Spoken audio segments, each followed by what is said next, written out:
Hello, everybody. This is Sophia Mona Lisa of the Roseville Mystery School and the Golden Ray Center. And today we're going to be doing our gathering on the Venus gate activation that happened Friday, March 8th. We are here today on Sunday, March 10th.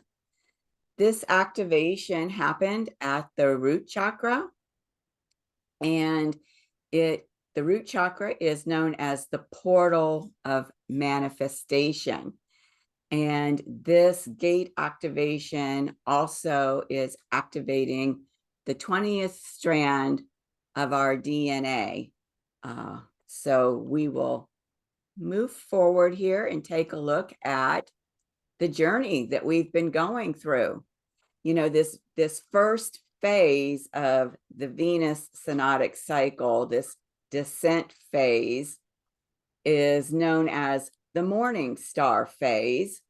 It is also the phase that is aligned with the sacred masculine, this descent phase. And so you can see that here we are at the root chakra. This chakra gives us access to the mother aspect of Sophia and sovereignty consciousness. Now we have one more gate activation in this descent phase before we descend into the Inanna underworld, which is the second phase of the Venus synodic cycle. So in April, we will be activating the Earth star, and it is from that chakra that we make this leap into the Inanna underworld. So this descent phase, for me at least, has gone by very, very quickly.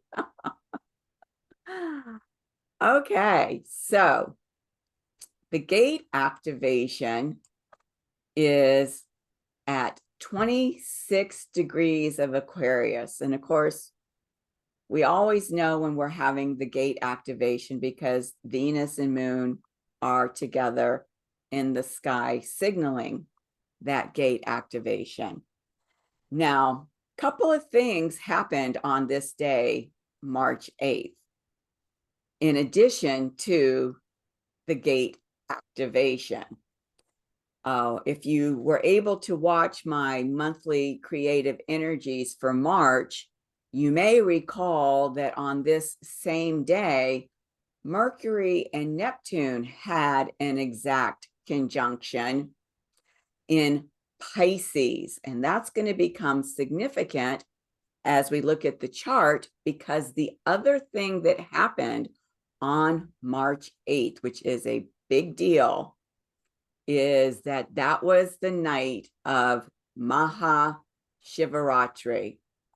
Maha Shivaratri means the great night of Shiva.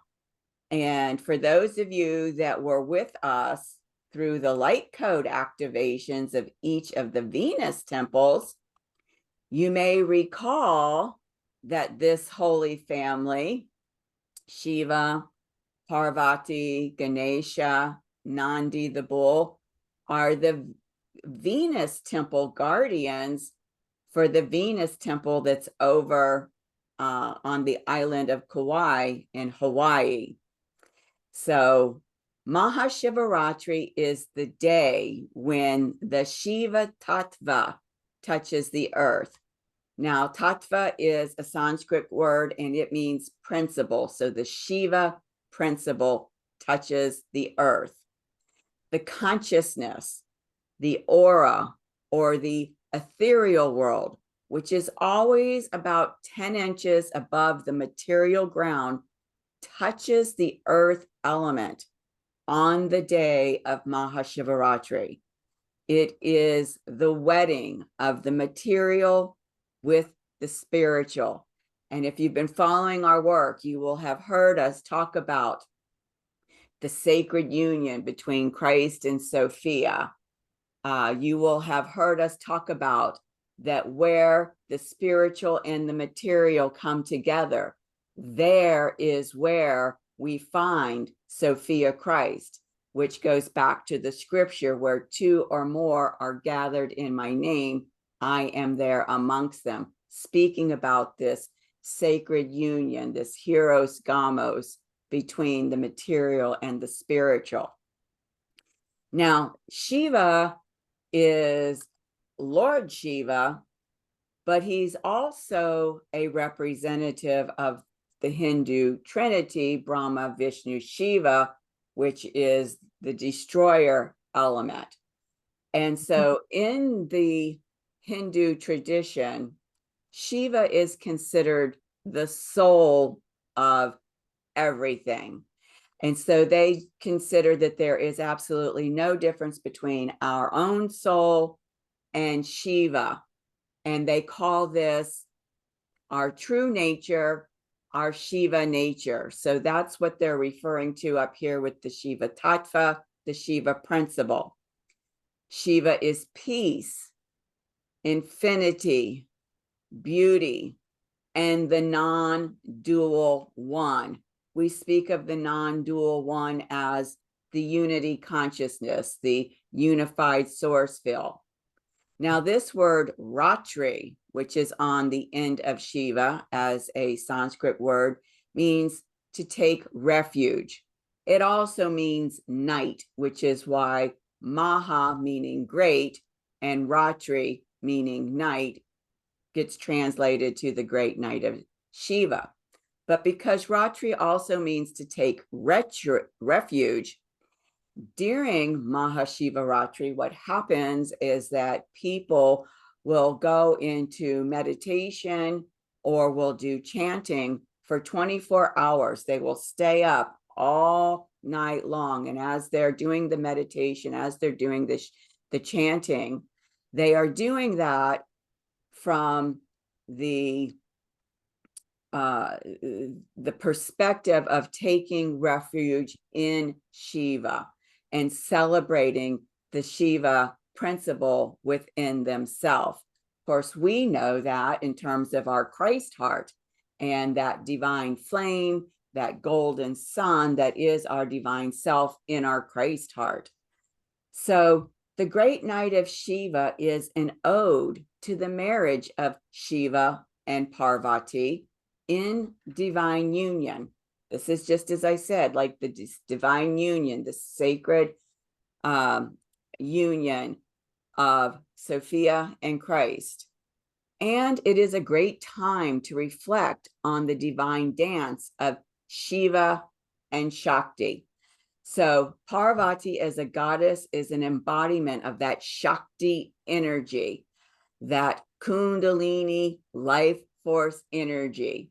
And this dance between Shiva and Shakti is this awakening principle that brings unity consciousness into being.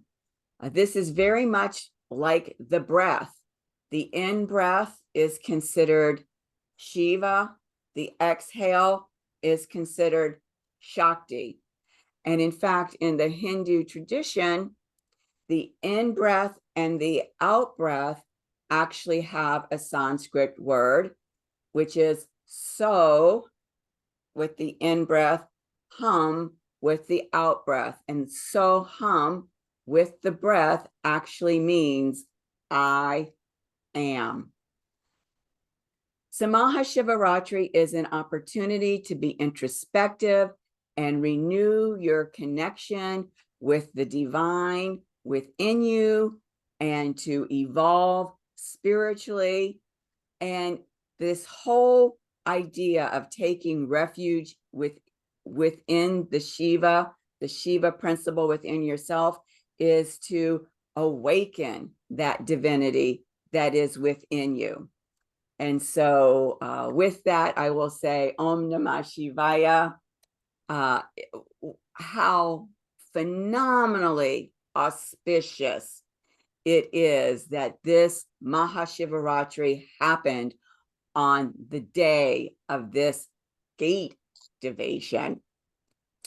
And that's going to even become a little more significant as I move on and share more information with you in terms of this gate activation and how it's being prepared for what's coming later in the month. But the other event that happened on this same day is that Neptune-Mercury conjunction. And it happened in Pisces. And so you've heard me say that Neptune in Pisces represents that golden ray that is descending from your higher self, the mighty I am presence, the Shiva Shakti, the Sophia Christ, that golden ray that's coming down, that comes down through your stellar gateway, your soul star chakra, your causal chakra, through the crown chakra, all the way down, and anchors itself as your divine light here in your Christ heart. That's what Neptune represents when it's in Pisces. And so Mercury and Neptune conjunct in Pisces is very much a manifestation of this Maha Shivaratri ceremonial spiritual practice of taking refuge within your Shiva principle, communicating with that golden ray that is descending from your Sophia Christ, your Shiva Shakti into your Christ heart. So again, the fact that all of this was orchestrated by an incredible omniscient, right? All knowing intelligence to bring it all together is so incredibly profound and incredibly auspicious for us. Now, this is the chart of the Venus activation. You can see it right here. Venus and Moon together, 26 degrees of Aquarius. Over here is where Neptune and Mercury are conjunct at 27 degrees of Pisces. And they are creating a semi-sextile to each other, right? This is the most intimate aspect, other than a conjunction, that luminary bodies can have with each other. And I've explained before that this aspect, the effect of this aspect, is like a sacred partner, like the hand in the glove. And so they are working together. This Maha Shivaratri event, being able to receive communications from that golden ray that is descending into your Christ heart, along with this gate activation of the portal of manifestation, manifesting your divinity through you. Huge, absolutely huge. We'll see here that this activation is also in the 8th house. So, and Mercury and Neptune are in the 9th house, the 9th house, the house of the guru, the spiritual teachings. And so we can see that working together, that this, stepping into our divinity, awakening our divinity, grounding our divinity into our root chakra is empowering for us. And so what we see here is that the gate activation is making a sextile. That's the 60-degree angle over here to the cosmic Sophia and the galactic center. She is sending through those light codes for us to really be able to know the truth of who we are in terms of our multi-dimensionality. So that's huge. Meanwhile, Sophia and the galactic center is making a square to Neptune and Mercury. So breakthroughs in consciousness coming through from whatever that message is that's being broadcast to you from Sophia Christ, from Shiva Shakti, through that golden ray, which is that direct pipeline. Remember, I've used this analogy before with Neptune. It's like having that red phone in the president's Oval Office, and he picks it up and he's directly connected to the Kremlin.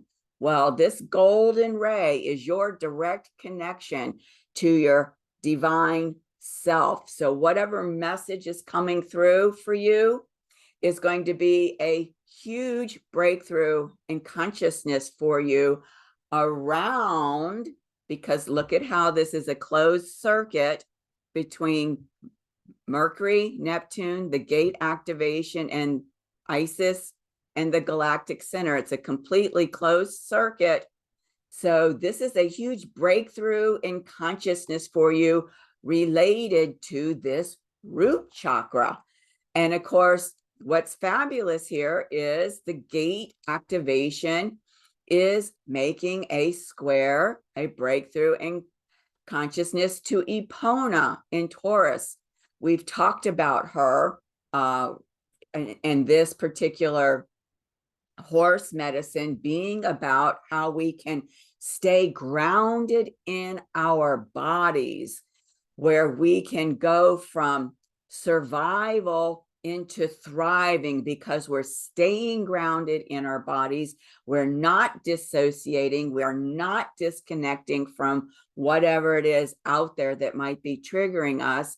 And instead, we're able to raise our consciousness to that higher mind to transcend this 3D reality and be able to have innovative awareness from these higher states of mind. So this is particularly important in terms of this breakthrough in consciousness around really understanding how we can root ourselves into that root chakra, ground ourselves, really make that root chakra like our energetic taproot to just connect with the earth and stay present, to stay here in our bodies and be aware moment to moment. And so Epona is helping us do that. Now, she's also making a square over here to Neptune and Mercury. So they're working together, right? The two best friends that have got each other's back, in the same way that Sophia and the Galactic Center is working together with Venus and the Moon in the gate activation.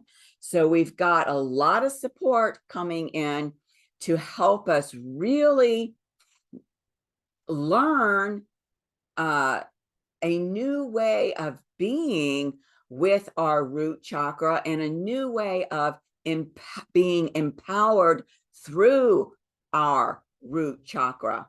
So all of that is really super huge. Now, the star that is informing this event, and in fact is informing all of the events in practically the first half of the month, this star, Achernar, is informing the events from March 1st through March 12th. So everything that's happening during those first 12 days is being informed by this star. And we will look at its constellation and at the frequencies of the star in a minute. But it's very closely conjunct our sun. Remember that our sun is that golden ball of light, that radiant, radical, divine light, that divine love that is in our Christ heart. And so it's fueling the frequencies of Achernar, which in turn is illuminating this golden sun here in our Christ heart. And so what they are doing together is they're making a semi-sextile to the North Node in Chiron. So in the 10th house, remember this happening in Aries is on that Aries Libra axis. That is the axis of conscious equal partnership, where we are in the midst of that series of eclipses that started last April 2023. We're having the third eclipse this month at the end of the month. So everything that's happening with this gate activation and with the other activations this month are preparing us for that eclipse, because remember what eclipses do. They bring us back onto our evolutionary pathway. And it's clear why with this semi-sextile to this Chiron North Node conjunction, remember that the medicine, the shamanic medicine of Chiron in Aries is all about self-love, not the little s, the capital S. Feeling that love that is the manifestation of the union of Sophia and Christ and its presence in your Christ heart. And it's in the 10th house. And so the shamanic medicine of the 10th house is all about really taking responsibility for what it is that you're contributing to the world. Now, what's really super groovy here is that if our egoic self is driving the chariot, then that's a lot of responsibility on our shoulders, because we could be creating things that are creating all kinds of unintended negative karmic effects. And on the other side, when we have our will aligned with the higher will of our divine self, and we're allowing our divine self to be the charioteer, then we are no longer responsible for that, because the divine self is responsible and creating everything through us. So this is the work in the 10th house. How are you from moment to moment? Are you allowing your will to be aligned with the divine will and allowing the divine to be the charioteer? Or has your personality, egoic self turned its attention to the outer world and has taken over that wheel? And now all of a sudden, ooh, I got to be careful of what I'm creating here and what I have to be responsible for. So this is huge, that there's this semi-sextile between the star Achernar and the sun and the North Node and Chiron, because what you're going to find out is that Achernar is very much has to do with these higher frequencies and transforming higher frequencies. And so we can see now that with the North Node here, it is the time, not only in this 20th strand DNA activation, with this DNA strands activation, not only within this Venus synodic cycle, but even within the evolution of humanity, for us to be really aware of what we're creating, not just here in this third density reality,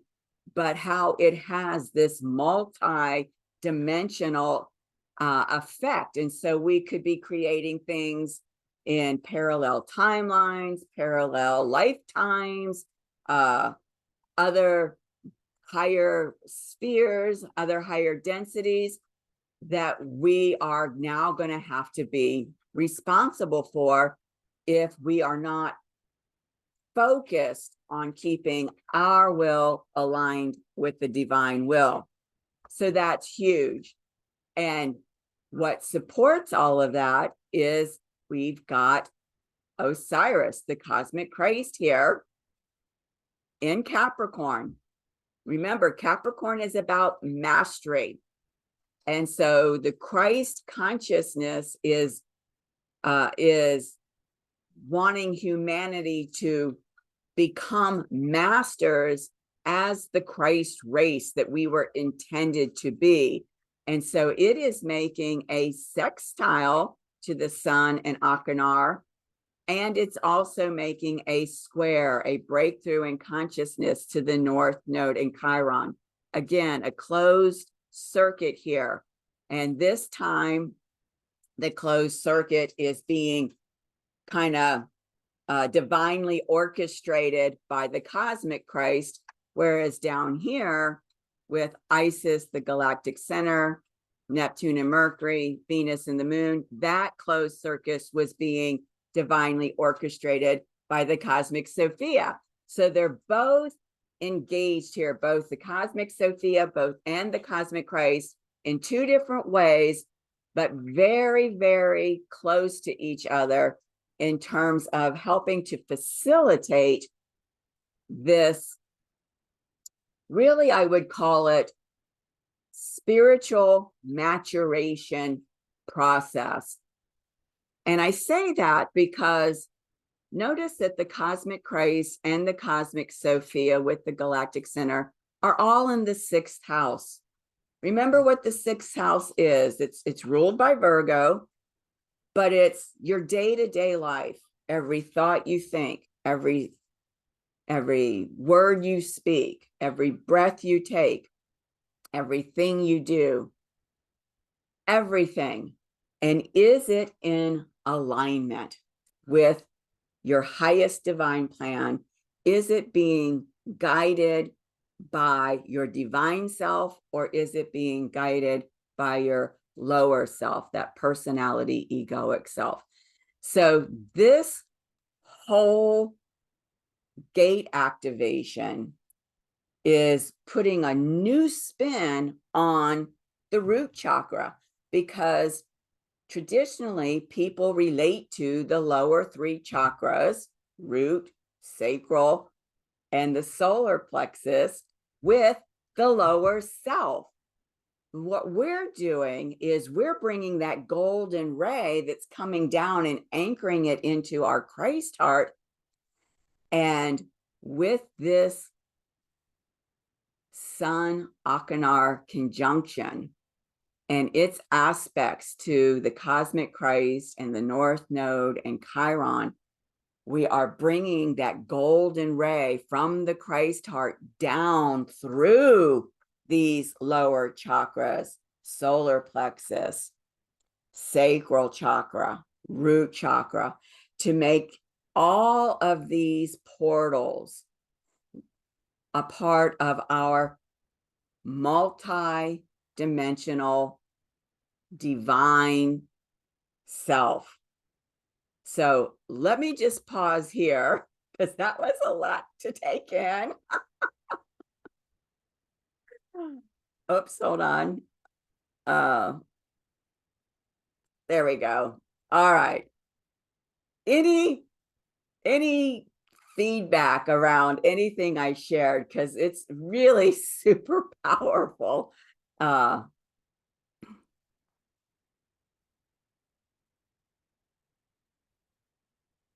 Gina, I see you. Like, if you'll unmute yourself, you can put words to what's going through your head, because I see the steam coming from all the wheels turning. Yeah, the wheels are turning. It's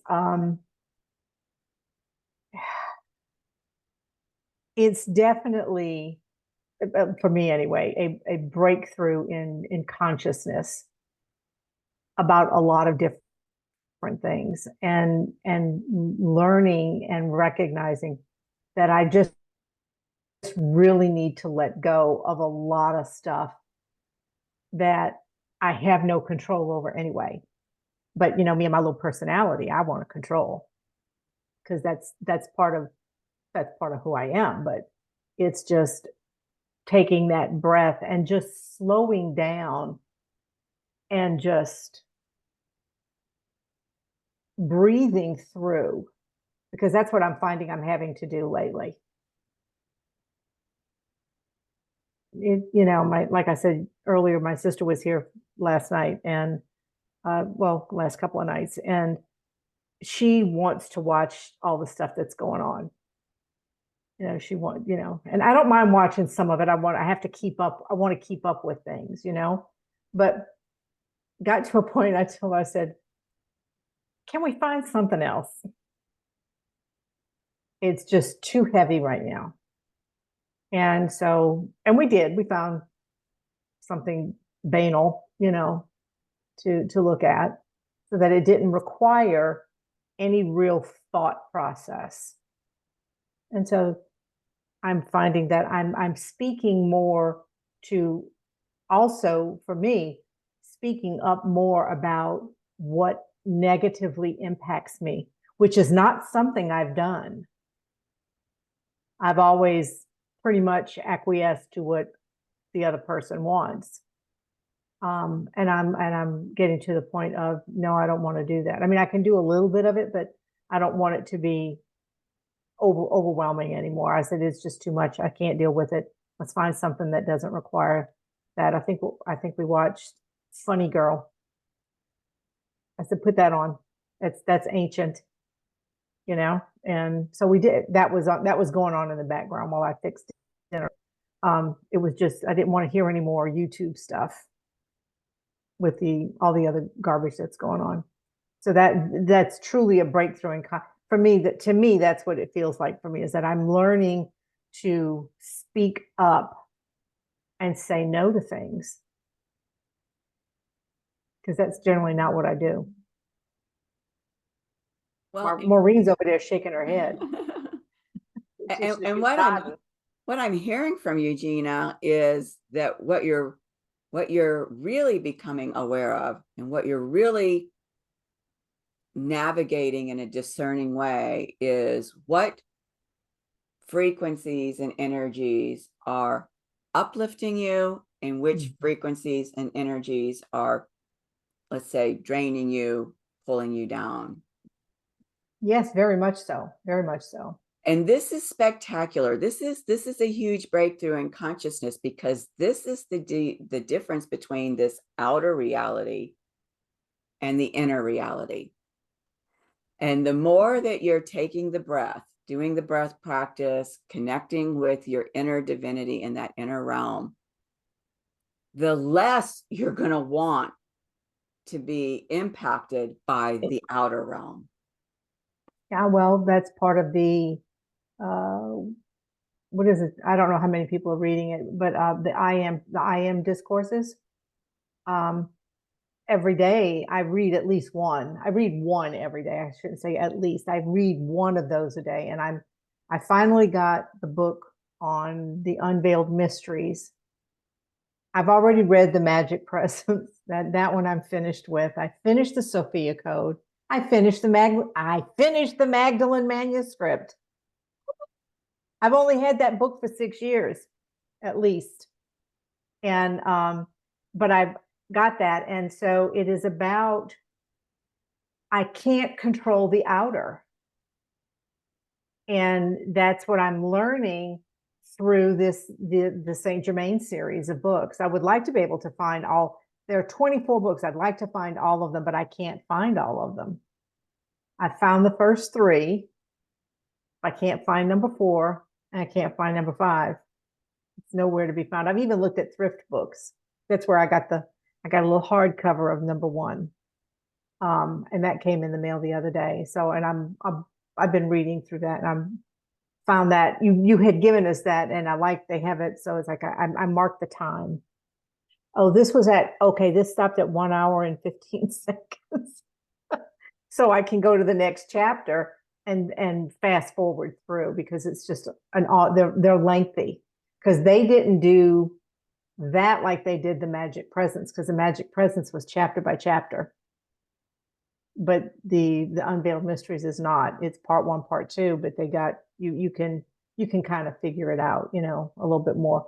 But that's truly what I have recognized that I've been doing for myself, is trying to stay in that higher, the stuff that gives me, a better energy, for lack of a better term, you Yeah. know. Yeah. So I hear you. Maureen, you're over there commiserating with Gina. Oh, unmute. Am I not muted? Can you hear me? We can hear Okay. you. Yeah. Absolutely. I agree with letting go of things that are not yours to control. And at the same time, what I'm learning about in alchemy is that we will come to a point, and in some respects we have, we are going to affect the collective thought a great deal. It's going to be a very, very strong force, a natural force that we have control over. So you're not controlling any one person to do your will, because that's not where we're directing our will. We're aligning our will with the I am presence, with the God source. Our will becomes aligned with the will of God. And I think that in that way we can affect change, and we don't have to worry about each individual pebble on the beach, you know. And that is a real big lesson for me, because I want to pick the little pebbles up and put them where they need to be. You know? And so yes, exactly. So what we have to do is just rise above that and realize that we are making a big difference in the collective thought, and that will change the way things are done. It's really magic. Yeah. Alchemy is magical, and that's where we are. And so I totally understand where you're coming from, and what you're feeling, because I'm in the same place, you know. And I just had to work through that and breathe through that and try to rise to my potential to affect change in a good way. Yeah. Right. In alignment with the highest divine plan for Yes. everybody. Because when we Yes. recognize that we are Sophia Christ, the mighty I am presence, which is the same Sophia Christ in each of you and everyone out there, that's where the power is, because now we can claim that power and put it into use through these I am statements. I am the mighty presence, pouring forth divine love to all of humanity. That is a huge impact when you're putting your attention and your focus there, right? The sea of humanity, as opposed to the pebbles of the individual people in your life that you know. Yes. You're absolutely right, Maureen. It's huge.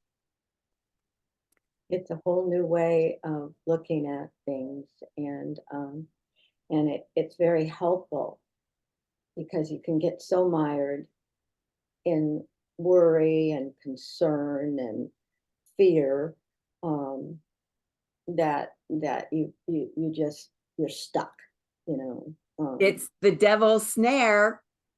The devil's snare. It's the devil's snare. I don't know if either Karen or Gina remember in the very first Harry Potter movie where the three-headed dog is guarding this trap door, and when they go through the trap door, they land in this vine called the devil's snare, and the more that they struggle against it, the more the vines are wrapping them up and squeezing them and suffocating them. But the moment they relax and let go, they drop through. And when Ron cannot relax and let go and drop through, what does Hermione do? She sends the light from her wand. It's the light that causes it to retract. And it's the light in our world that causes the devil's snare in the matrix of the 3D reality built by the sinister forces that causes it to retract. Absolutely. Yeah, that's a real good analogy. Karen, what's been going on with you? And what do you have to share around everything with this activation that's so potent? Well, since August, frankly, I've been going through a shift, as you know, you probably know. And I've been shedding a lot of things, but for me, it's getting in touch with my body is the biggest thing. And like you said, Gina, you know, paying attention to how you respond to certain things. I have some trauma around being in a situation where I'm forced to take in more sensory material than my body can tolerate. And I'm noticing that's actually why I had to leave last week last time, because I was just completely overloaded and I was getting sick to my stomach. And I'm trying to unravel that piece to try and find some balance for myself. But being introverted, I can only handle so much. And so when I find myself in situations when there's a lot of information coming my way, I don't know how to regulate it yet. And I'm working on that. Because, you know, when John and I were first together, he had this thing where he had to be heard. And I sat on the fucking couch listening to him talk ad nauseum, despite going like this, say, hey, I need to take a break. I can't take in anymore. I'm not hearing anything. I'm not hearing you anymore. Didn't register for him. And so I sat there and took it all in until I just completely muted myself. And it affected my physical body. And so I'm really struggling with how to manage that kind of stuff. And on top of that, recently, I connected that past is past. It feels like I'm actually literally shutting the door on the past, turning my back on it, and looking forward instead of all of that, because I realize all of that happened as a form of protection for me. Had I revealed my true nature way back when, I probably wouldn't be here today. And my circumstance was so difficult to exist in, I probably would have killed myself.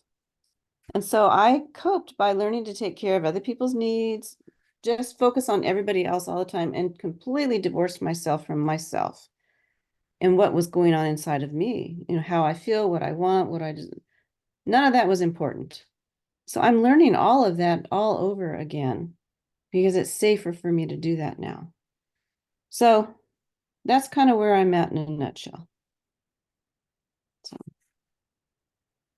That's huge. And so how would you say that that relates to this root chakra activation, this portal of manifestation that is not related to the old 3D feeling unsafe, feeling too vulnerable, but is now a place where we can ground our divinity into and manifest the will of our divine through each of these energetic centers? Well, it boils down to I feel safer now than I have before. That's it. And I'm not afraid to speak up like I have been. And I'm not afraid to take action when my body says, okay, that's enough. You need to change. You need to do something different. So, if I check in and out, I'm taking the break I need to be able to continue. So, Right. And the root chakra is all about safety. mhm, It sort of correlates with Maslow's hierarchy of needs. yeah. Once you have that taken care of, and learning to speak up, just like you're doing, or doing what you need to do. I mean, if they're not listening, Mhm, and they're not getting that you're saying, okay, stop, I need time, I'm done, is to get up and walk away. I mean, mhm, that's one of the easiest things that you can do now that you're not always in a position where you can do that, Yeah. but it's like uh, people get offended when you do stuff like that. And I'm getting to a point where I don't really care. Well, I think along those lines, Gina's, we all have to get to the point where we're number one. And if you've never put yourself first in the world before, it feels very wrong and feels very awkward and feels whatever. But the bottom line is it's up to me to take care of me. And if somebody doesn't like how I do that, I mean, I can't be responsible for that. So, No, but I mean, we've been conditioned for, women have been conditioned yes. for ages Mm-hmm. that everybody else comes first. Mm-hmm. Well, I And guess that's a great point to bring up because that's what I'm breaking through. yeah, That piece. I mean, on a lot of different fronts. And so, yeah. it goes back. It's such a simple saying, but it Yeah. goes back to if I get sick and I'm incapacitated, I can't do anything. Not only can I do nothing for myself, I can't do anything for anybody else either. I think what was the phrase? You can't pour from an empty cup. But I mean, that's what they've expected women to do, or our society has expected Mhm. women to do that, Mhm. for, I'll Since say our millennia. Yeah, yeah. practically, yeah. Yeah, absolutely. I mean, it came a point where men became the patriarchy actually, this is from my own perspective, is that they became afraid of the power that women had. And that was why they singled us out. They had to quash it. They couldn't just let it be and celebrate. So they had to make us less.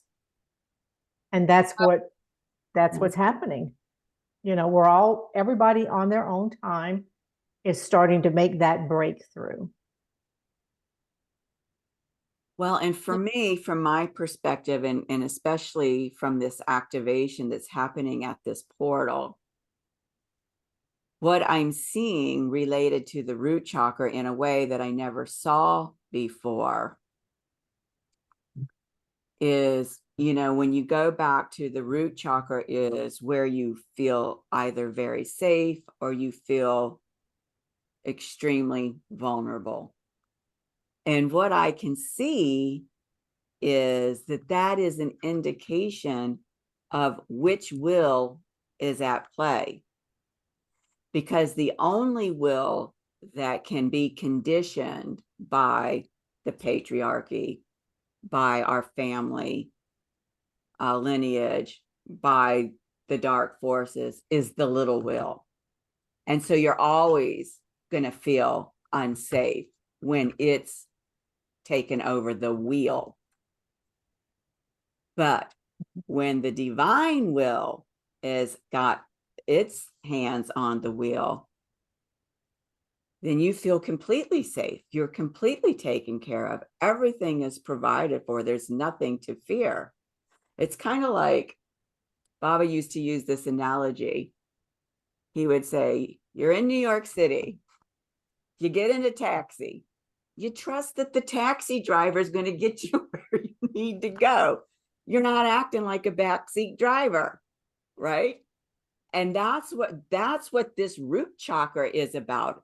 And it's a mechanism for signaling to us. Has our little will taken over the wheel?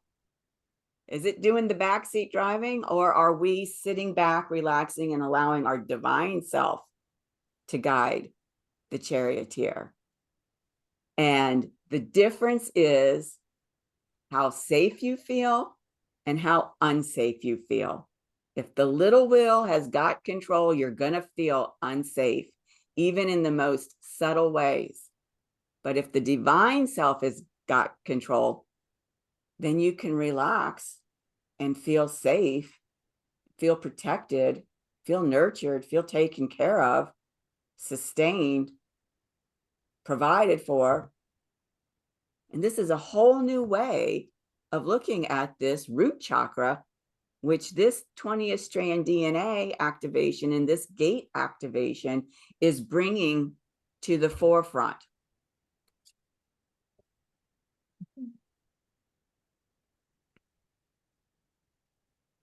Lots of changing going on. Lots of changes going on. Does anybody have anything else they'd like to share before I go back to the slides? Okay.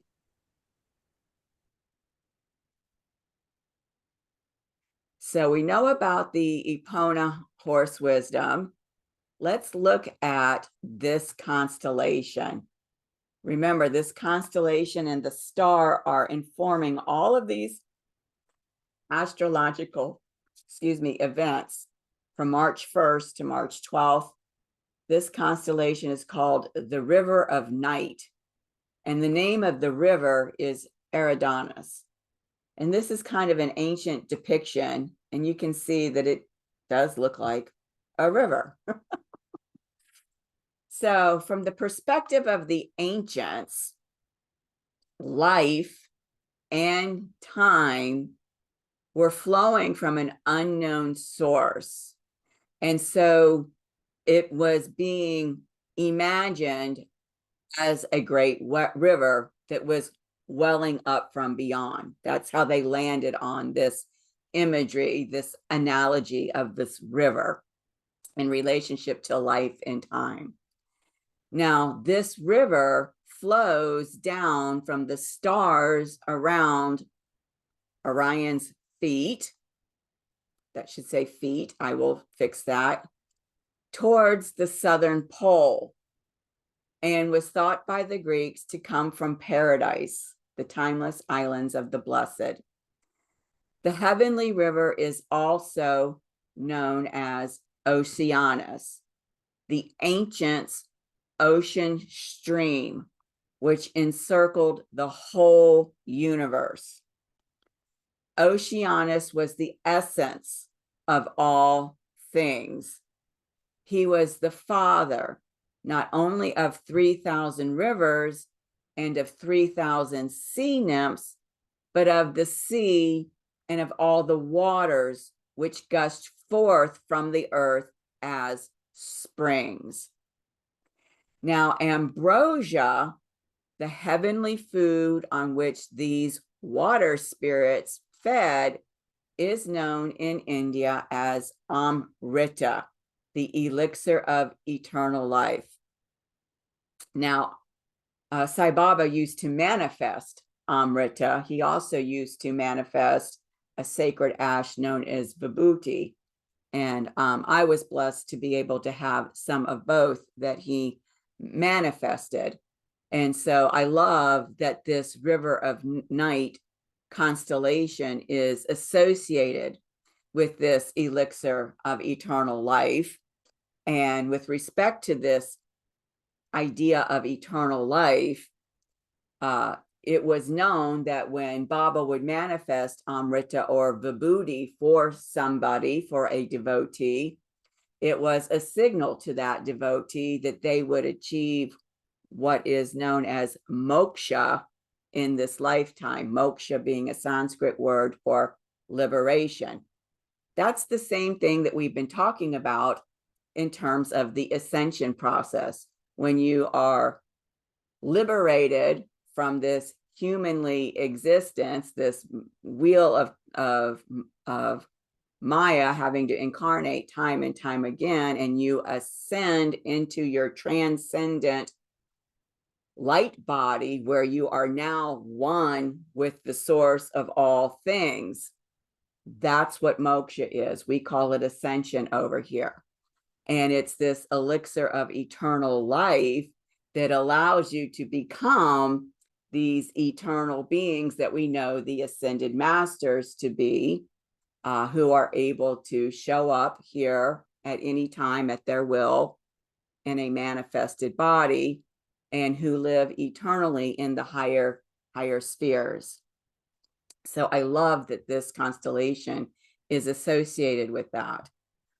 The river is a symbol both of the life force, right? Shakti, life force, and of the irrevocable passage of time. It is upon the banks of the great rivers of the Ganges, the Euphrates, and the Nile that civilization as we know it first began. So this constellation is really tapping into an extremely ancient, I would even say a primordial energy in terms of what we relate to as life. And the star in this constellation is called Achernar. Now, this is what the constellation looks like with all of the stars. You can see it is kind of meandering like a river here. And at the end of the river, here's Achernar, the star that's influencing this gate activation and all of the activations from March 1st through the 12th. Now, the frequencies of this star have the capacity to increase our mental functioning. And it's the kind of functioning that we need to be able to work with a multi-dimensional understanding, right? This is totally Aquarius energies that it's talking about, where this gate activation is happening in Aquarius. The star itself, remember, was in Pisces, but these frequencies of it is assisting us to work with those multi-dimensional realities of the quantum. And of course, it's the higher mind capacity that enables us to do that. Most of the energy from this star is directed towards transformation of these higher energies.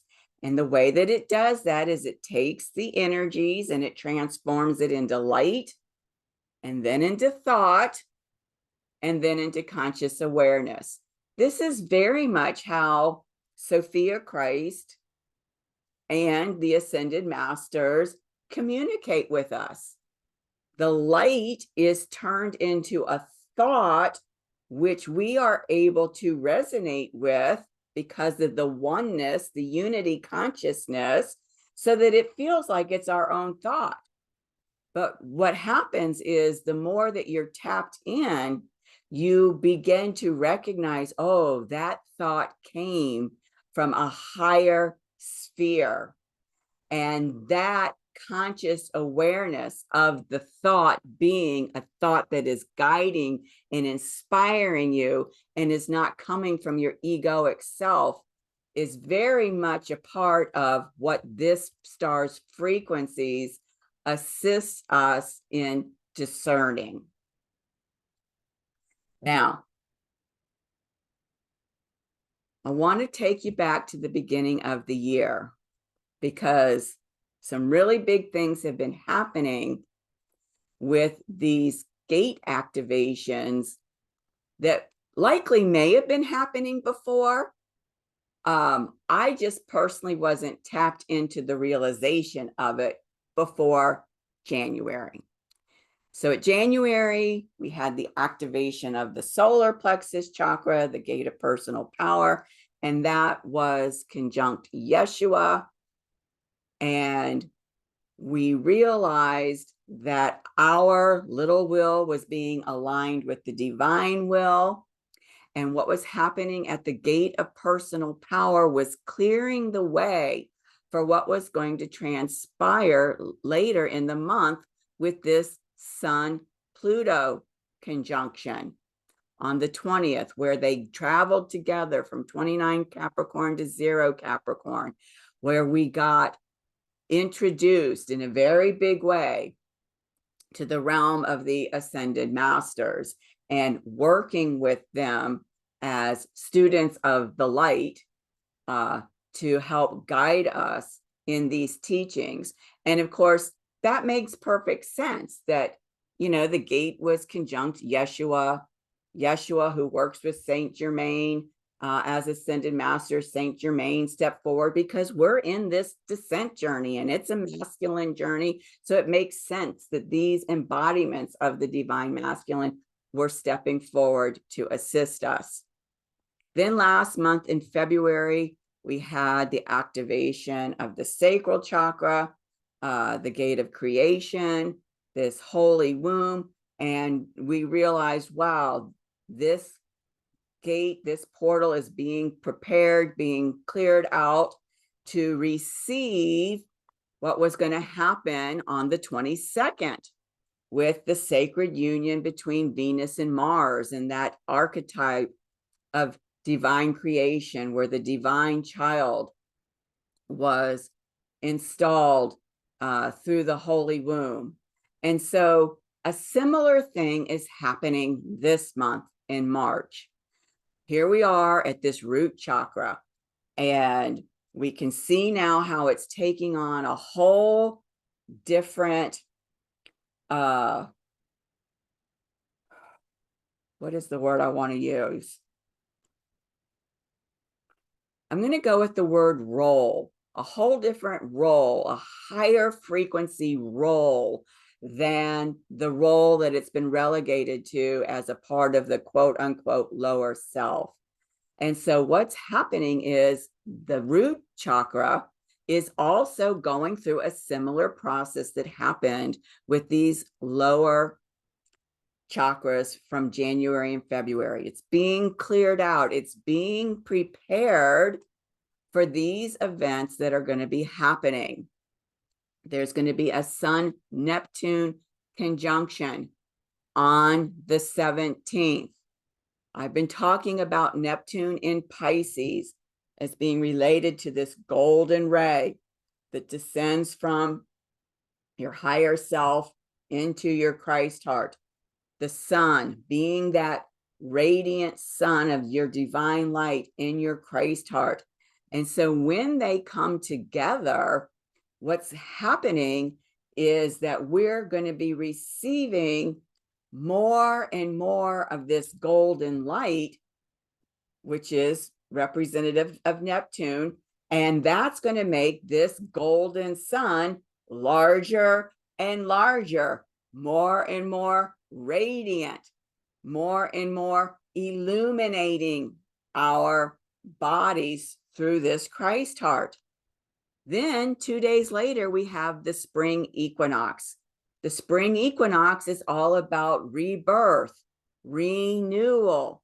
And this is what's happening when the sun moves from Pisces, which is this mighty I am presence field, the ocean, into Aries, which is us, the manifested self, the wave from the ocean, where we are actually being rebirthed and renewed by this expanded golden sun in our Christ heart.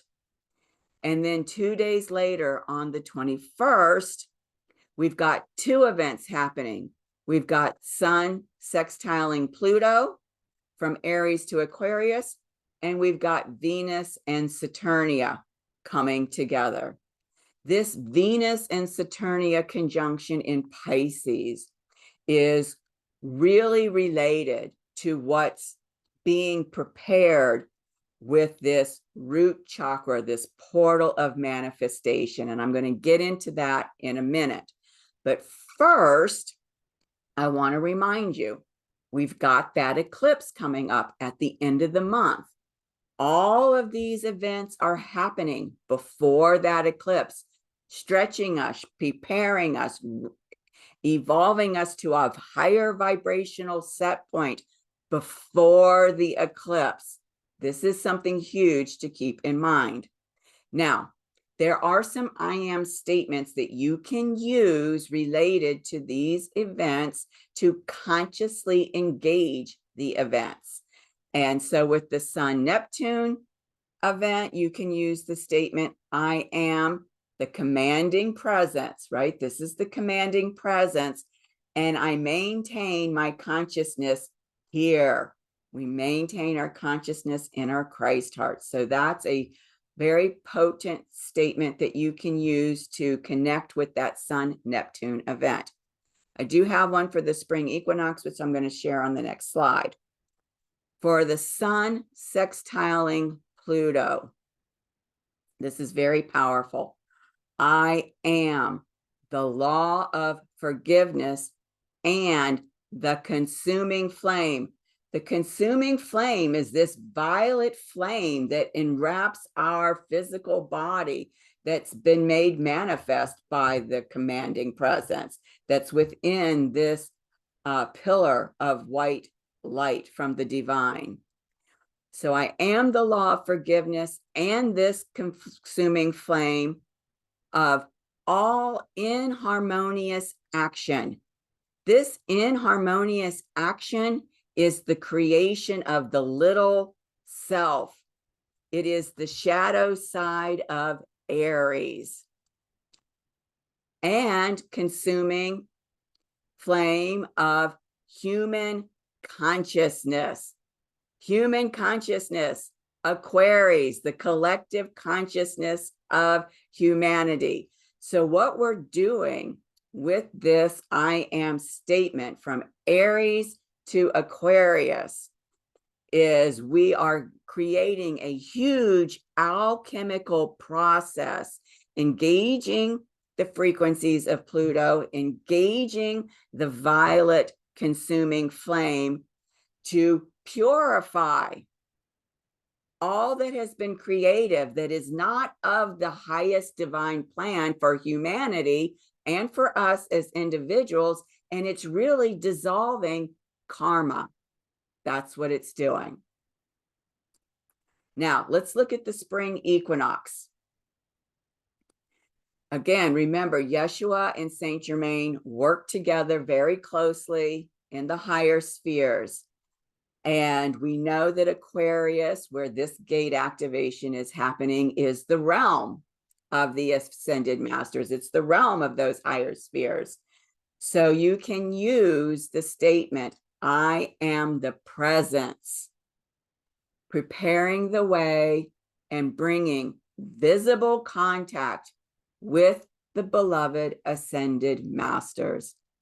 These are the teachers for humanity, teaching them how to come back to the light, how to remember that they are children of the light, how to invoke the power of the light. And so this is a very potent statement that can be used on the spring equinox. And now I'm going to bring you to that Venus-Saturnia conjunction in Pisces. So in discourse number 14 of the I Am discourses, Saint Germain speaks to faith, hope, and charity. Now, a lot of Christians will recognize faith, hope, and charity as the three graces, as a kind of like moral compass. And I mean, even the Masonics have incorporated faith, hope, and charity in their practices, in their teachings. But what we find out for Saint Germain is that faith, hope, and charity are not just qualities.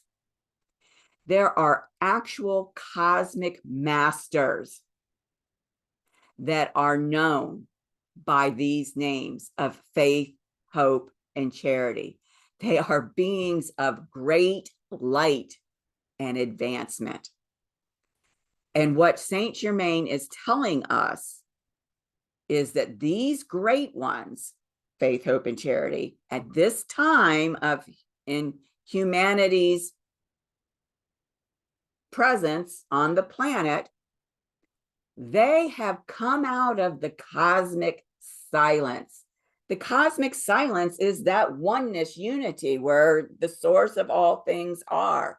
You can choose to go into the silence when you ascend and stay there in bliss, or out of deep love and compassion for humanity, you can become an ascended master, which is another word for a bodhisattva who stays embodied to help uplift humanity.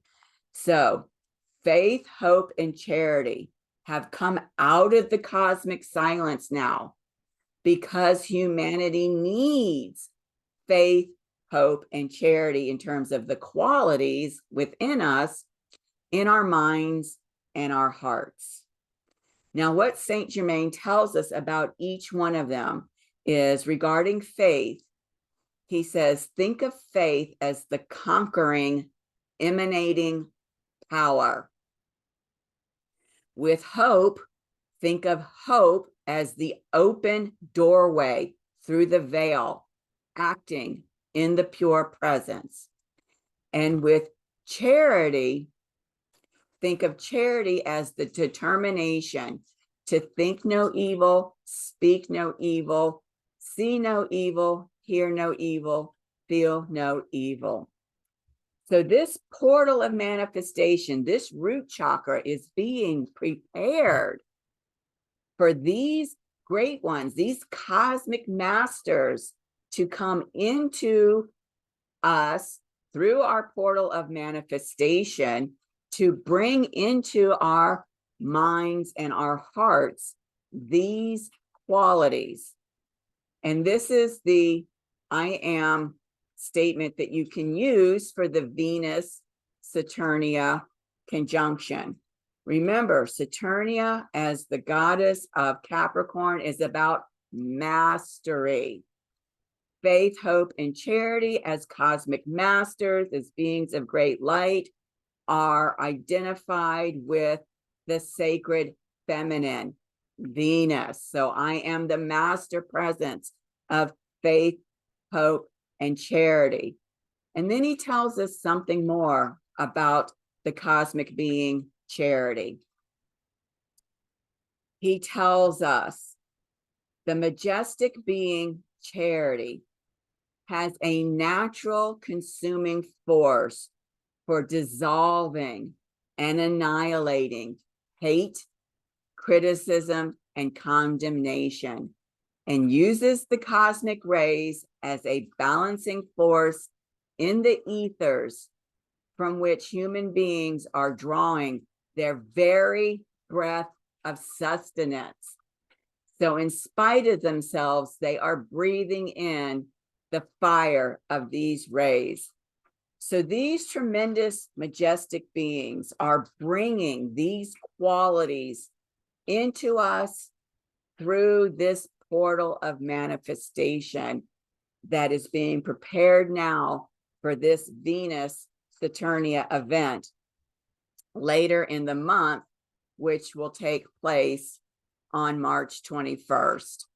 So this is a lot of activation that is happening for us to accelerate our ascension process and to bring us, making it full circle back to the video that I did yesterday, the mastery of relationship equality, masters, bringing us into our mastery so that we can have an equal relationship with our divine self. This is huge. Absolutely huge. So let me stop the share before we go into the alchemy part with Maureen. And that was a lot to take in. Any thoughts, any ahas, anything coming up around all of that?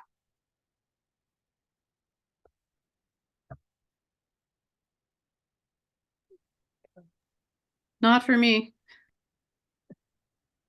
Thank you, Karen. Go ahead, Gina. Okay, well, charity even if you go back to the Bible, which, when they talk about Yeshua and some of the things, and he talked about faith, hope, and charity, and the greatest of those is love, because charity is love, which makes perfect sense as to why it is forgive. It's love. So it forgives everything, and it then consumes, because it forgives, it consumes all of the discord that we've experienced, and it's just allowing that to happen. And those that's what I'm getting from it. I am loving charity. I mean, seriously, that's because, but the thing that we have to me, one of the things is that this is what we're learning now, is to love ourselves first. Because if you don't love yourself, you can't love somebody else. And we know that, because we live right now in 3D, we live in a dualistic environment. And so it's there it comes again, that letting go of the ages and ages of being told we're not enough, we're not worthy. I can't fathom that. Even though I might get angry with my children, I can't fathom ever thinking or telling my kid that they aren't worthy of my love. I don't know anybody that would. I mean, unless there was something mentally wrong with you. And we know that happens in this body because of maybe trauma, whatever else. But it's so true. It's, to me, this is just, oh, this is more confirmation of what we already know. We already know it. It's just acknowledging that you do know it. And to me, this is a huge confirmation. Right. And for me, it's more than just some kind of mental concept that's out there. These are actual beings of light that are highly advanced cosmic beings that are coming in through the grace of God, source, whatever you want to call it, to help uplift humanity, because we were created as a Christ race. And then, of course, there was all this interference by the sinister forces. And that's what Saint Germain calls them. I call them the dark forces. He calls them the sinister forces. I like that. Sinister forces that came in and messed with it. And now all of this grace is coming back to help humanity become reestablished as the Christ race, to help us master ourselves, to become the Christed beings that we were always intended to be. And you're using the term sinister forces. And I don't really know if it's me or if it's something that Spirit's telling me. But we know that sin is a man-made concept, and that's the first three letters of the word sinister. And so, and who implemented that? The sinister forces. Because there is no such thing as sin.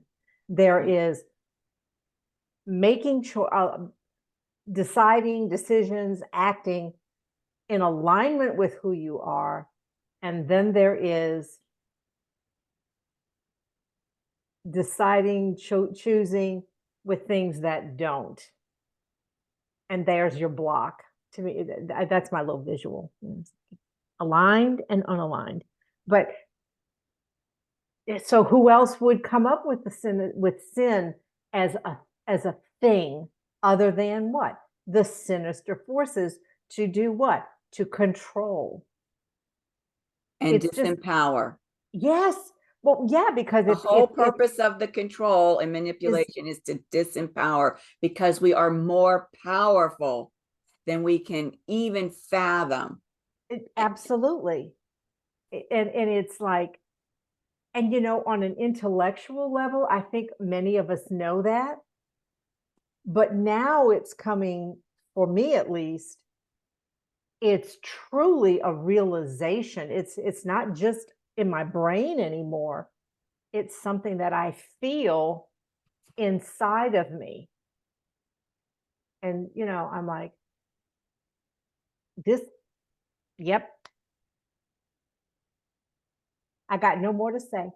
And remember that this gate activation is happening in the 8th house, the house of empowerment, the house of your superpower. And so by having these cosmic beings of charity, hope, and faith manifest these qualities through our root chakra at that Venus-Saturnia conjunction on the 21st, 2 days after the spring equinox. Remember what the spring equinox is: rebirth, renewal. And now Yes, we've got spring. these qualities being manifested through that root chakra. This whole root chakra concept that's been turned on its ear is being completely re-empowered through all of this. Yep. What do you have to say about all that, Maureen?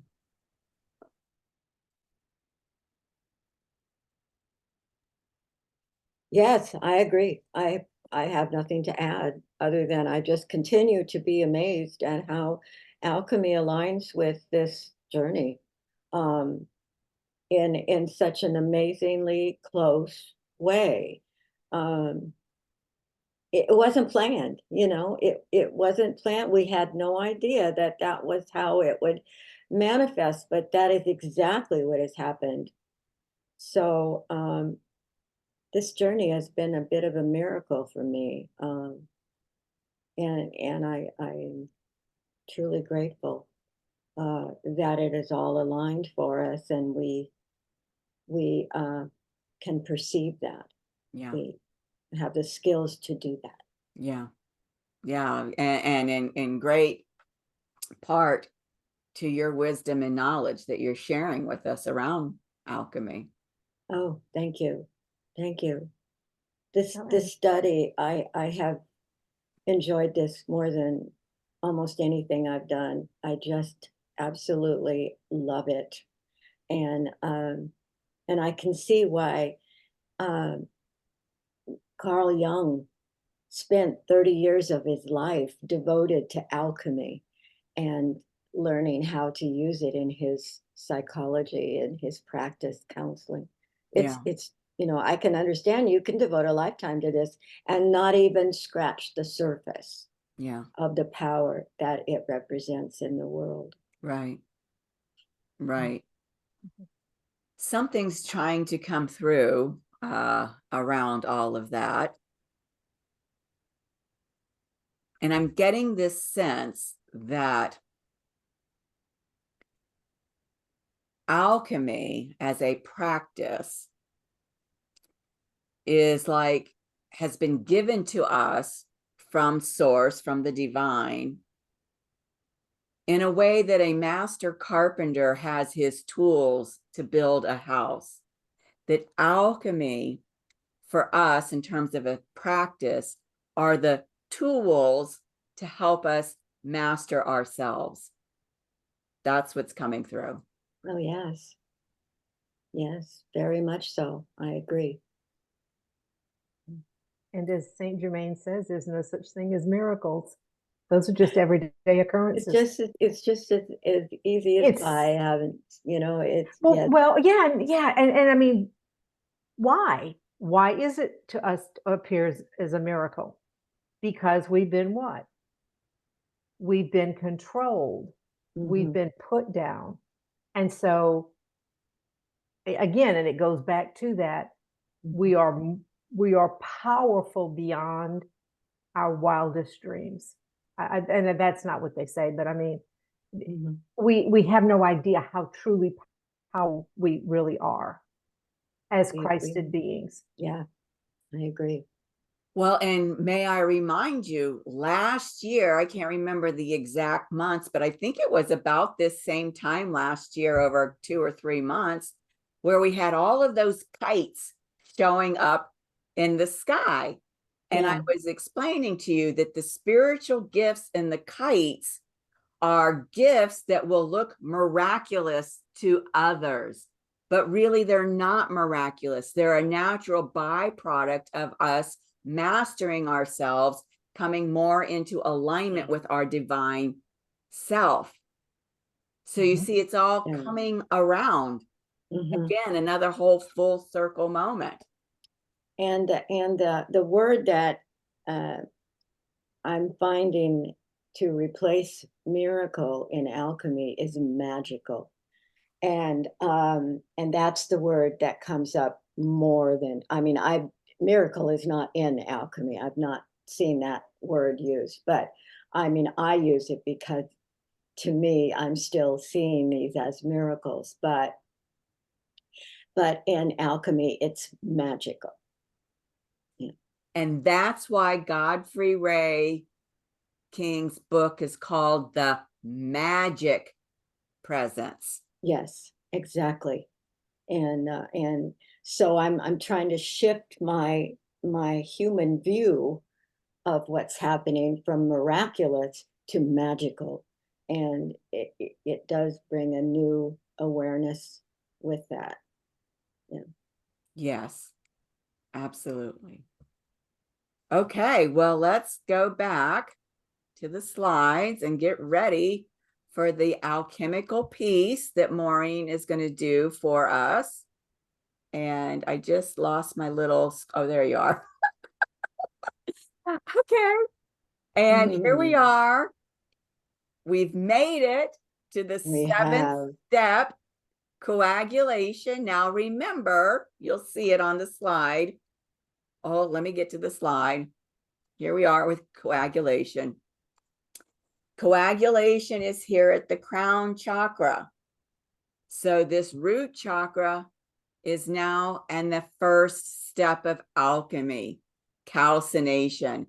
This is the first time in our descent journey that every chakra is involved in one of the steps of alchemy. Yes.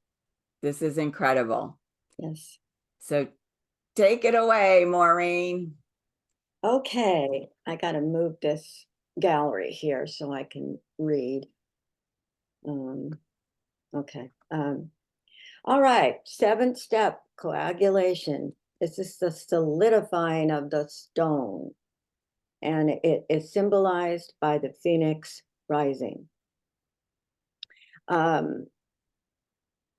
To use the analogy of the butterfly, just quickly here again, the butterfly in the last step, distillation, was out of the cocoon and allowing the strength of the sun to dry her wings off, and that dampness was called the mother of the stone. It wasn't the stone yet, but it was to become the stone. The stone would be birthed from that. So is the little graphic that shows the entire cycle of the butterfly I put in there because I thought maybe, it would help us to see where we are, and in this process. Remember that the butterfly at soon as she receives the strength and the knowledge, the knowing, the instinct that she can fly, she doesn't question it. She just flies off. And that's what we're doing in coagulation. We are flying off. We're the phoenix, we're the butterfly. We know it. We don't question it. It's just happening. So from the repeated act of distillation, we arrive purified once again, although slightly damp. The dampness is called the mother of the stone. With the step, and within the step of coagulation, we allow a moment of quiet meditation while we symbolically trust the heat of the sun to dry and strengthen us. Then as the phoenix rises from the ashes, so we rise from the pure essence of self-awareness. The meeting between matter and spirit, inner and outer, good and evil, or the union of dualities now takes place. Spirit itself perceives itself. The inner and the outer world, I'm sorry that got divided there.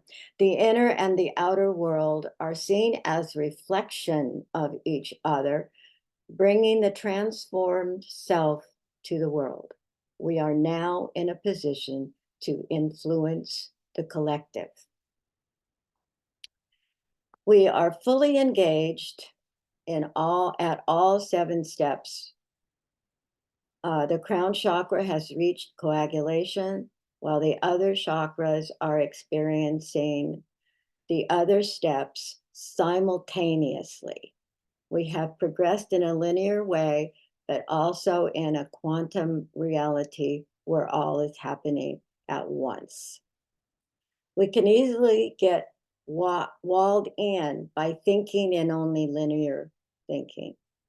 Marianne Atwood addressed this when she wrote, "Nothing, perhaps, is less worthy or more calculated to distract the mind from points of real importance than the very question of temporal origin, when we have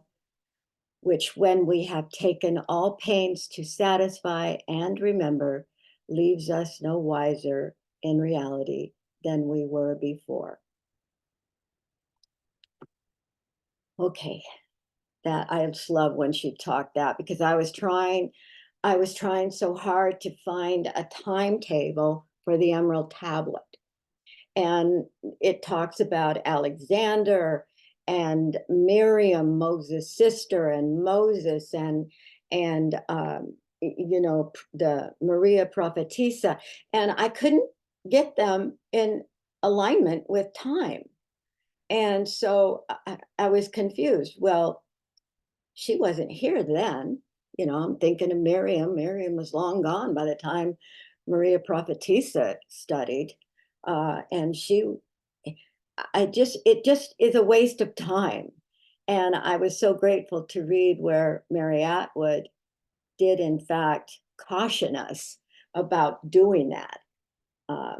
And so I thank her for bringing that clarity to the situation of time. It is, in fact, quantum. and that's good. Okay.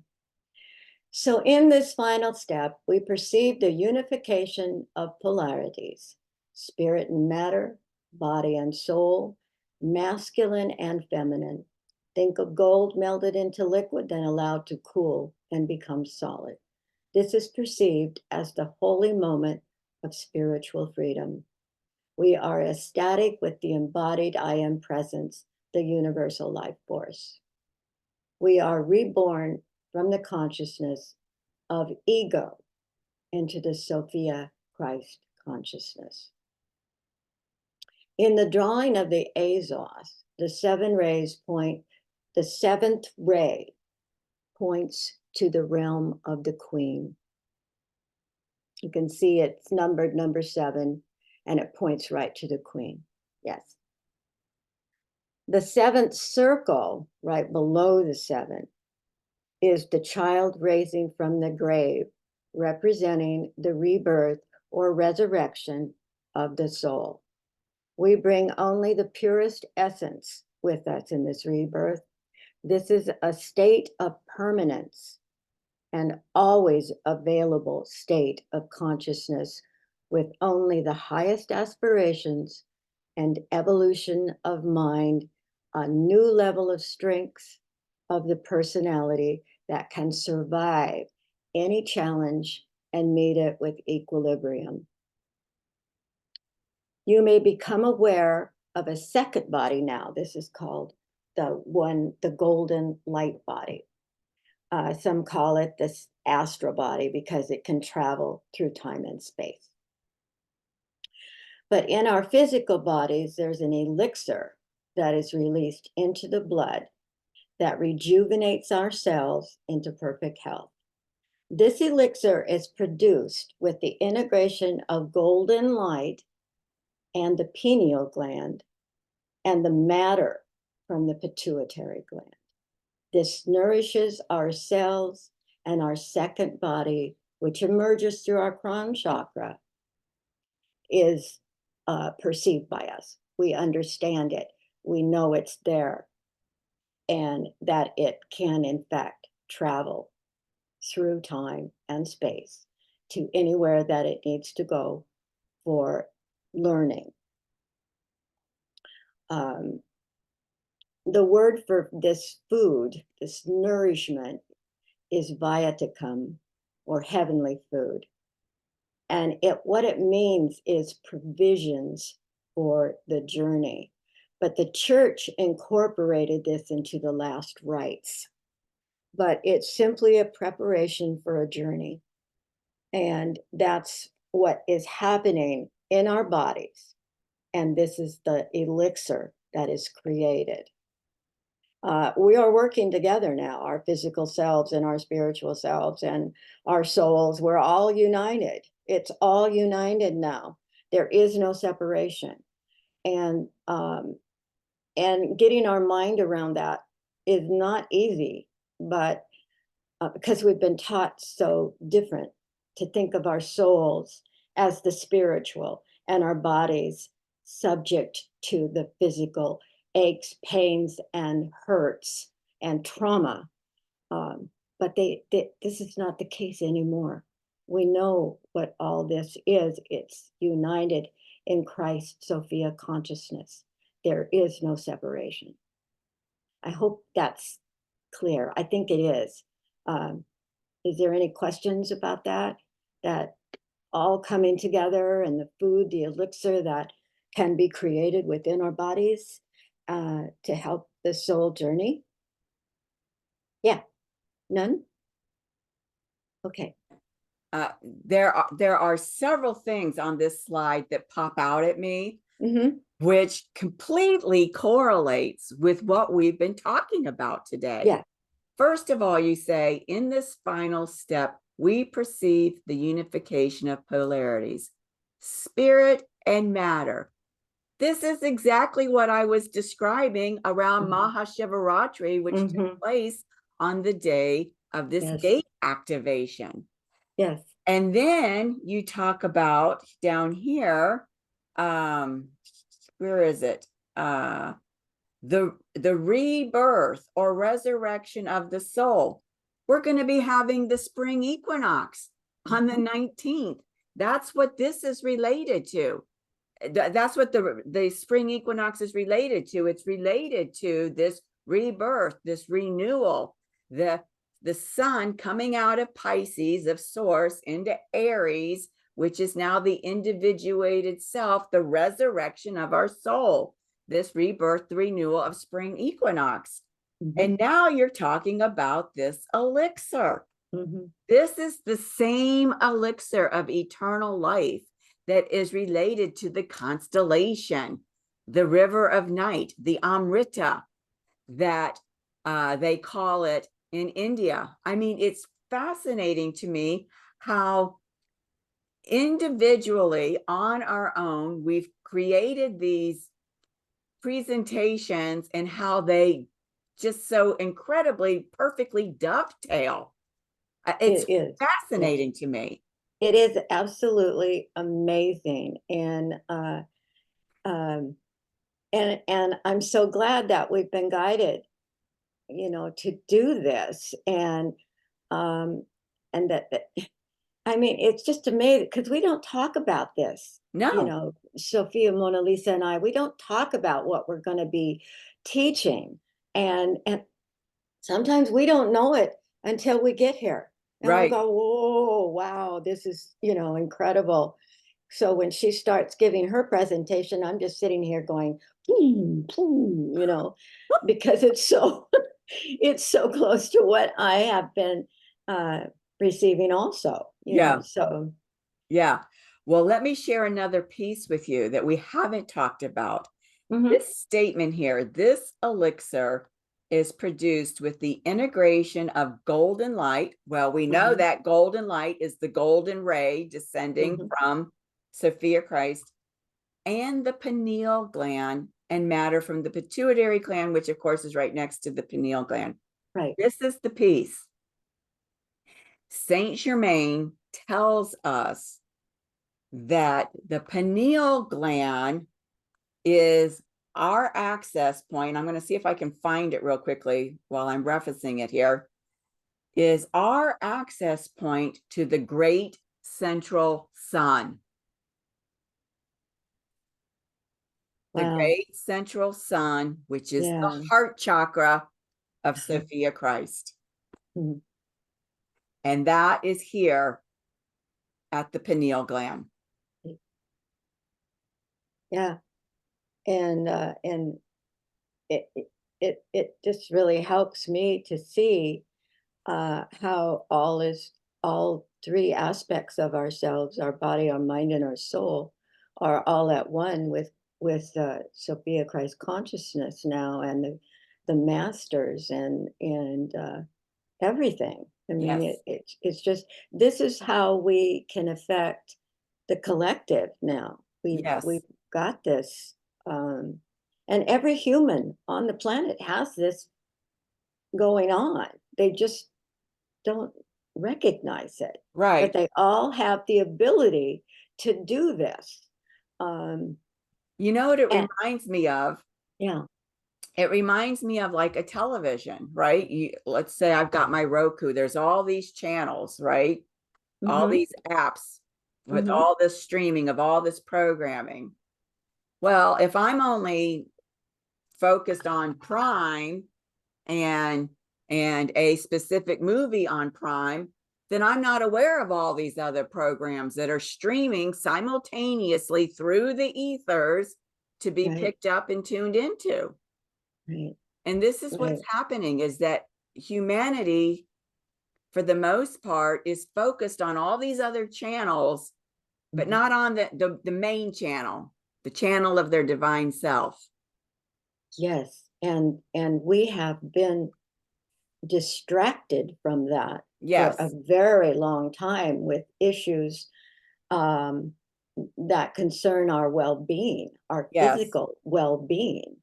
And the church has taken care of our mental, they've tried to control our mental beliefs that they have the answer to our spiritual well-being. But there are others at work that have totally distracted us, our attention, um, our intelligence, to something that is totally false. Yeah. It has no bearing in truth whatsoever. Right. But yet they still are doing it. I mean, Right. you can even tell when they do it now. Right. It's so obvious. And I'm grateful for that, because I don't need to be distracted by all of that anymore. Although I am aware of Mhm. what's happening, Right. I'm not distracted from my work by it. Right. That's a very new thing. So Yes. Yes. And this is a manifestation of the evolution that mhm, you're undergoing in terms of mhm, being raised to these higher vibrational set points. mhm, mhm, absolutely. Yeah. Here is that quote from Saint Germain. I want to read to Okay. you. Yeah. The great God principle is above and enfolding the form because of the anchorage of God within the heart. The seven centers, right? Those are the chakras, are points of anchorage of the individualization of God in the physical form. Mhm. The pineal gland is the point of anchorage and radiation of the great central sun. Yes. Yes. Absolutely. Isn't that something? And I was reading in Young uh, last night where he talks. Of course, he doesn't go through 7 steps. He has the 4. He believed that's what Right. he worked with the 4, and he called the end. It's radiation. He Mhm. talks about radiation, and instead of, we call coagulation, he said radiation, and that made a lot of sense to me too. Right. How yeah, that's exactly what's happening. Right. And so I appreciate very much your work with the 4, mainly the 3 points that come through for you, the Negretto, the what's that, the middle, Albedo and the albedo, and the rubido. rubido. We are at the rubido now. This is truly the red elixir. I mean, we are there. So Wow. yeah. Wow. Mm-hmm. Here's your last slide, honey. Yeah. Okay. The emerald tab, I wanted to put this so we could all see it all together. But the correspondence that belongs with the 7 steps is this. The emerald tablet correspondence with this last step is, thus you will obtain the glory of the whole universe. All obscurity will be clear to you. This is the greatest force of all powers because it overcomes every subtle thing and penetrates every solid thing. In this way, as it says down here, in this way, the universe was created.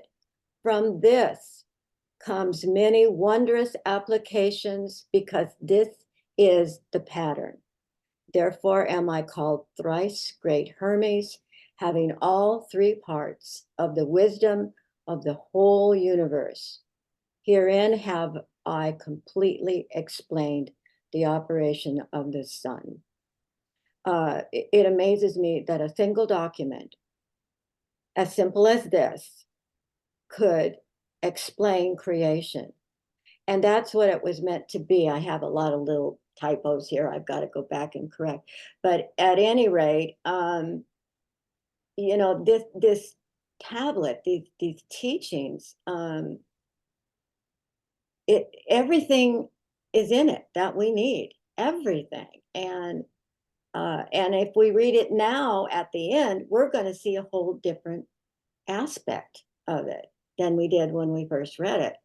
And it's going to make even more sense. And that's going to continue because this represents all levels, all knowledge, and all creation in the universe, in the cosmos.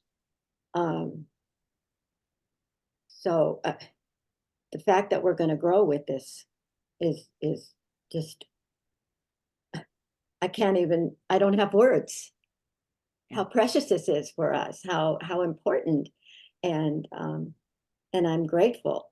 I wrote this last night just to end this presentation, and I said, we have been programmed to believe the human species has fallen from grace, and we have to struggle to get back in the light.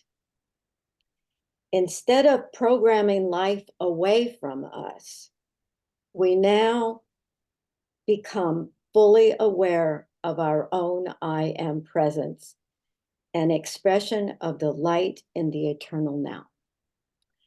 And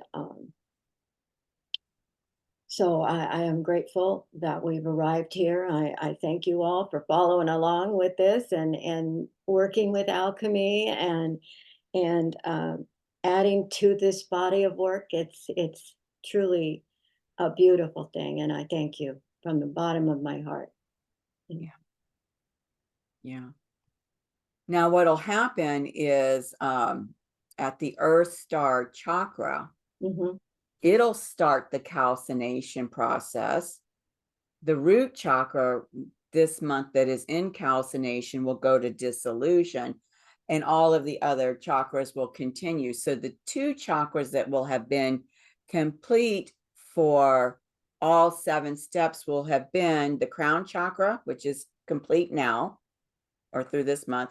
And next month, then the third eye, the pineal, will go through coagulation. So these 2 chakras will be complete, and the rest of the chakras will go through the completion process in the Inanna underworld. Yeah, and it will be quantum time. So even though we are ascending, we will be experiencing simultaneously all of these integrations that the chakras will bring. And like I said, the ascent will be more magical. We will be working with more magic. It will be more suited to influence, the collective. Our work will be, in fact, flowing out into the universe. And one of the things that became, I was grateful for Sophia Mona Lisa reminding me, because I forgot. I was thinking, boy, this descent is so full of masculine energy. I'm a little uncomfortable with this. And she said, yes, Yeshua said the descent will be on the masculine and the ascent will be the feminine. And I'm, oh my gosh, how could I forget that?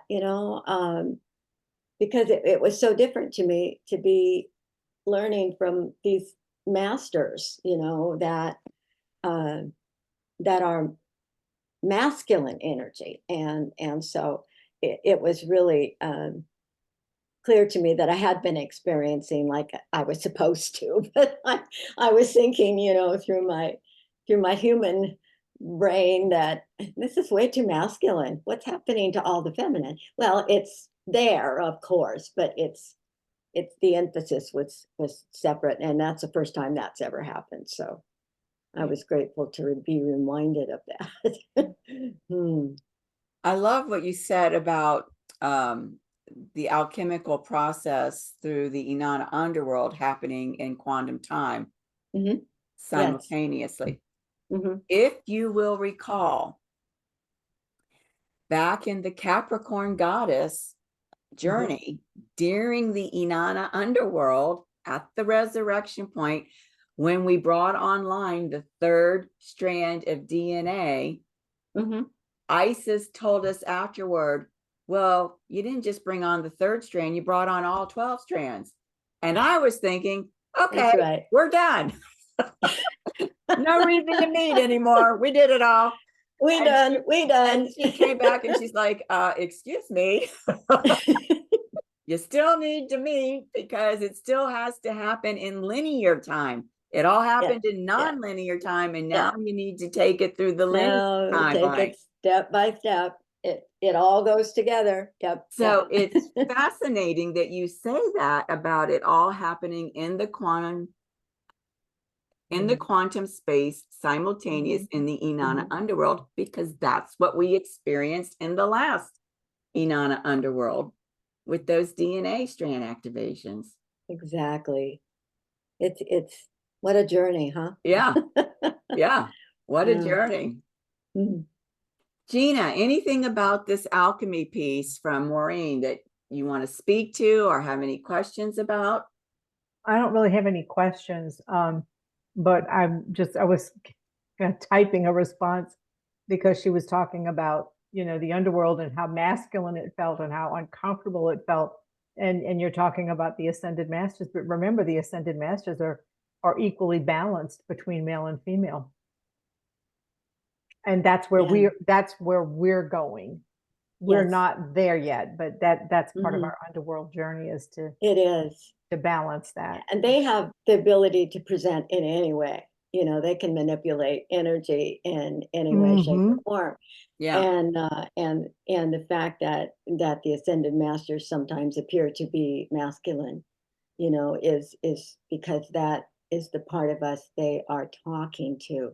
Because we can't always get married internally. Took me forever to do that, the marriage between my own feminine and masculine parts. I did not want to acknowledge that there was anything masculine within. Oh, That was when I started.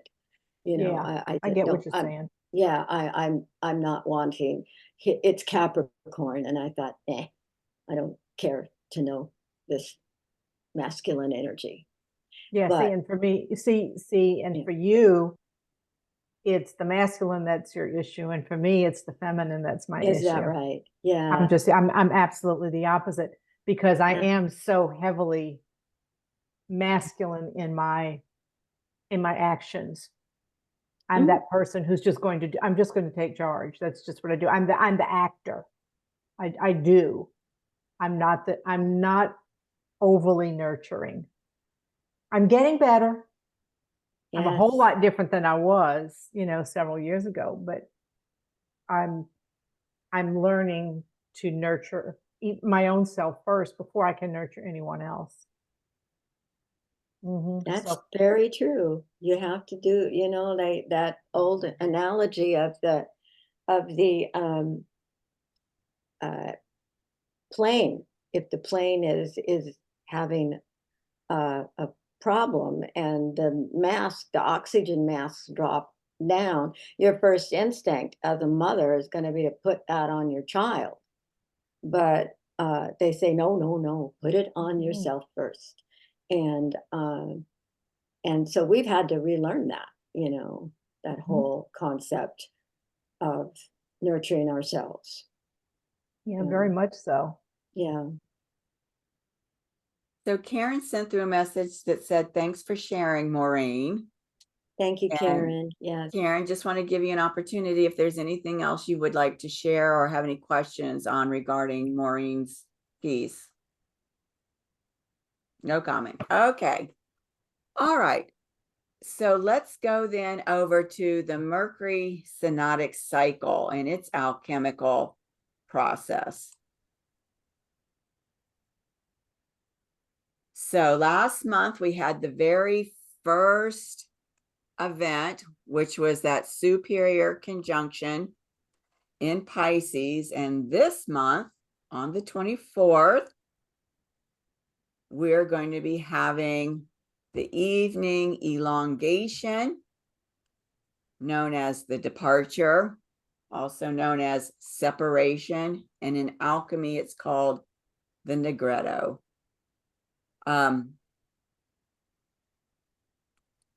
Maureen, do you want to speak to the 2, possibly 3 first steps that are a part of that negretto phase? Yeah. It's just, it's the first purification steps: calcination, dissolution, and separation. And those are all very much representative of the negretto. Yeah. So that's what we're going to be experiencing. Note, it's happening on the 24th of the month. That's 2 days after the Venus Saturnia. And I believe it's the day before the full moon eclipse. Do you remember what the exact date of that lunar of that full moon eclipse is? No, I don't. Right.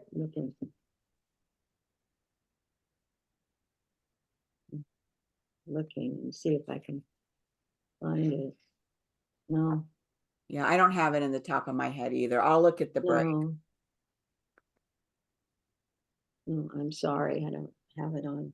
That's all right. So then It's the 24th and the 25th. yeah, that's what I thought. So the evening elongation is happening on the 24th, and then that full moon eclipse is happening on the 25th. So that's interesting that they're kind of happening really close to each other. I'll be doing, of course, a little video around all of that later in the month. Next month, we have the inferior conjunction. That's when the Sun and Mercury come together in the underworld. And then in May, we will have the morning elongation, the return, the rubido. So that's what's coming up with the Mercury synodic cycle. So at this point, I know we've had a lot of opportunity for questions and answers. Does anybody have any other questions that they'd like to ask at this time? Okie dokie. So next month, April, is going to be the 21st strand of DNA activation. And it's going to happen, the actual gate activation is happening on April 7th, which happens to be a Sunday. So we're going to be gathering on the day. And of course, that's at the Earth Star chakra, which is known as the death by intent chakra, because this is the jumping off place into the Inanna underworld. So that's going to be exciting next month. And for those of you that are watching the replay, thank you for sticking with us. And we appreciate you very much. And we will see you next month.